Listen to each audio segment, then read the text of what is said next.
Non riesci a smettere, vero? Ogni volta ci ricaschi. So perfettamente cosa stai provando. Ti senti impotente, incapace di controllarti. Desideri abbandonare questo vizio, questa ossessione che ripetutamente si ripresenta, ma non riesci a farne a meno. È più forte di te.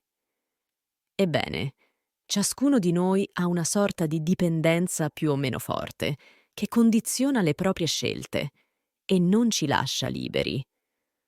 A volte può procurare anche danni seri, a noi e alle persone che ci sono accanto. Che si tratti di un'abitudine, un pensiero ricorrente o un comportamento compulsivo, le dipendenze possono prendere il controllo della nostra vita. Ma cosa possiamo fare quando sentiamo che questa battaglia è più grande di noi? Come possiamo trovare equilibrio e pace all'interno di questa lotta? Le tradizioni spirituali del cristianesimo e del buddismo offrono preziosi insegnamenti utili a limitare le nostre dipendenze, senza lasciare che esse prendano il sopravvento. Prima di scoprirli insieme, ti invito a iscriverti al canale e ad attivare le notifiche con la campanellina. Grazie di cuore. Uno degli insegnamenti fondamentali del cristianesimo è il riconoscimento della propria fragilità umana. Nella lettera ai Romani, San Paolo dice: Infatti io non compio il bene che voglio, ma il male che non voglio. di fatto, noi tutti facciamo l'esperienza di attuare comportamenti che sappiamo essere sbagliati. Accettare la nostra vulnerabilità è il primo passo verso una vita più equilibrata. Non si tratta di giustificare i nostri comportamenti, ma di riconoscere che siamo imperfetti e che la nostra forza risiede proprio nell'accettazione di questa verità. Inoltre, possiamo fare una cosa molto importante. Possiamo esercitare la libertà di disapprovare i nostri comportamenti sbagliati, ripetendo a noi stessi: questo è male, non lo voglio, nuoce a me e agli altri, come se fosse un mantra. Può sembrare una banalità, ma dissentire da un nostro comportamento che riteniamo sbagliato, anche se ormai lo abbiamo messo in atto, ci rende capaci di essere responsabili, anche nel momento in cui non siamo più padroni di noi stessi.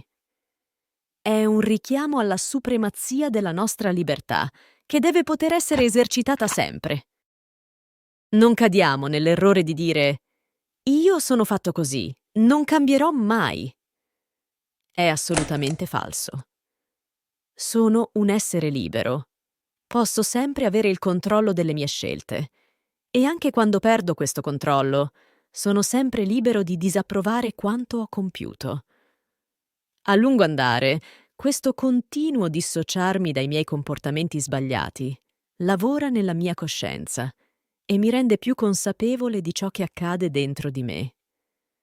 Il risultato è che sempre più spesso sarò in grado di dire no quando mi accorgo che sto per compiere qualcosa che disapprovo. Proprio riguardo all'essere sempre più consapevole, ci viene in aiuto il buddismo con la pratica della presenza, o mindfulness. Non si tratta semplicemente di essere coscienti delle proprie azioni, ma di osservare i propri pensieri, emozioni e sensazioni con un atteggiamento di curiosità e accettazione. Questa pratica ci permette di diventare testimoni dei nostri stati mentali, senza essere immediatamente coinvolti o sopraffatti da essi. Nel caso specifico delle dipendenze, la mindfulness può aiutarci a interiorizzare 4 atteggiamenti virtuosi per contrastarle. 1. Osservare senza giudizio. La mindfulness ci insegna a osservare i nostri impulsi e desideri senza giudicarli. Invece di reagire automaticamente a un impulso, come mangiare un dolce, accendere una sigaretta o controllare compulsivamente il telefono, possiamo fare una pausa e osservare cosa stiamo provando in quel momento. Questo ci dà la possibilità di scegliere come rispondere in piena coscienza, invece di reagire in modo automatico. 2. Riconoscere le cause sottostanti. Spesso le dipendenze nascono da tentativi di evitare emozioni dolorose o situazioni stressanti. La pratica della mindfulness ci permette di esplorare queste emozioni e di comprenderne le cause profonde. Ad esempio, potremmo scoprire che mangiamo compulsivamente quando ci sentiamo soli o stressati. Riconoscere queste dinamiche può aiutarci a trovare modi più salutari per affrontare le nostre emozioni. 3. Incrementare la resilienza emotiva. Praticare la mindfulness regolarmente può aumentare la nostra resilienza emotiva, permettendoci di affrontare lo stress e le difficoltà della vita senza ricorrere a comportamenti autodistruttivi. Questa pratica ci aiuta a sviluppare una maggiore tolleranza al disagio, rendendoci meno inclini a cercare sollievo immediato attraverso le dipendenze. 4. Sviluppare pazienza e compassione. La mindfulness coltiva la pazienza e la compassione, sia verso noi stessi che verso gli altri. Quando ci accorgiamo dei nostri fallimenti o delle nostre ricadute, possiamo rispondere favorendo la gentilezza, invece di un atteggiamento di autocondanna. Certamente, come detto prima, è utile dissociarsi dal comportamento sbagliato, ma è opportuno farlo in modo compassionevole e accogliente.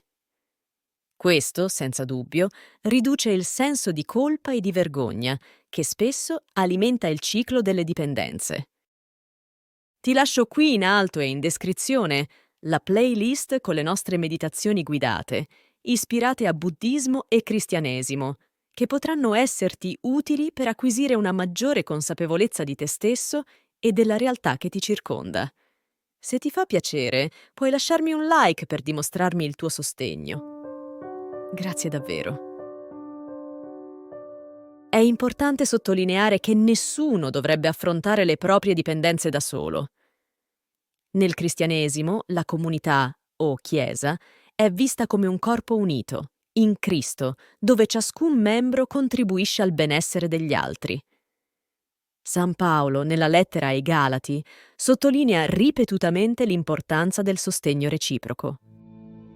Portate i pesi gli uni degli altri, e così adempirete la legge di Cristo.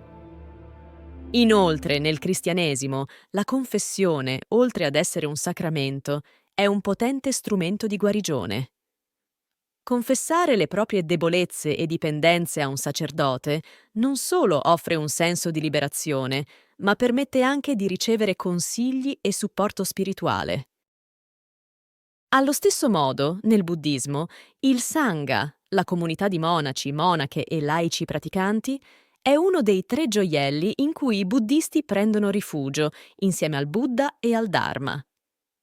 Il Sangha rappresenta una fonte essenziale di supporto nella pratica spirituale, offrendo anche un confronto diretto con i maestri buddisti che, attraverso la loro esperienza, possono aiutare i praticanti a trovare modi efficaci per affrontare le dipendenze. Questi sono solo consigli legati a un cammino di crescita personale e spirituale. Nei casi di dipendenze patologiche, raccomandiamo caldamente di rivolgersi al servizio sanitario del territorio di appartenenza o alle competenze di professionisti qualificati.